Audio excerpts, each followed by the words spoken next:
ছোট্ট বাচ্চাদেরকে শিখাবেন যে বাবা, তুমি যদি কোনো কাজ করো কেউ দেখে না, দেখে কে? ছোট বাচ্চারা স্কুলে যে আরেকজনের কলম নিয়ে আসে ব্যাগে করে, আছে না? বই নিয়ে আসে, আরেকজনের টিফিন বক্স নিয়ে আসে। তাকে বুঝাবেন তুমি যেটা করেছো এটাকে চুরি বলে। কি বলে? চুরি বলে।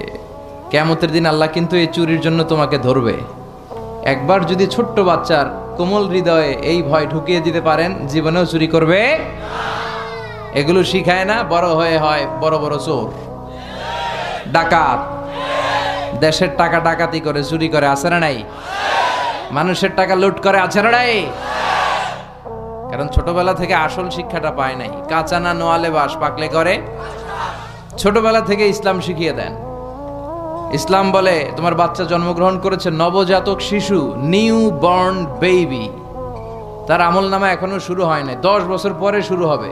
কিন্তু 10 বছর আগেই জন্মানোর সাথে সাথে কানের সামনে আজান দিয়ে ইসলামটারে তুমি তুলে ধরো, ঠিক কিনা?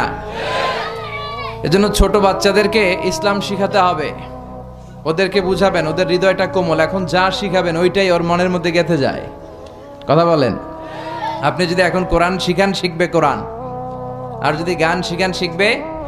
বাবার মুখে প্রথম যেদিন শুনেছিলাম গান, সেদিন থেকে গানি জীবন, গানি আমার প্রাণ। নাউজুবিল্লাহ পড়বেন না? এর কারণ বাবার কাছ থেকে ছেলে শুধু গানই শুনেছে, কোরআন শুনে নাই। কথা বলেন।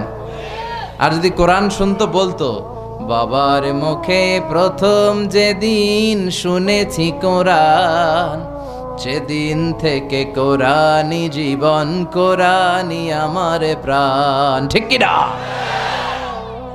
ছোটবেলা থেকে কোরআন শিখালে তার জীবন মরণ, তার স্বপ্ন, তার সবকিছু হবে কোরআন কেন্দ্রিক।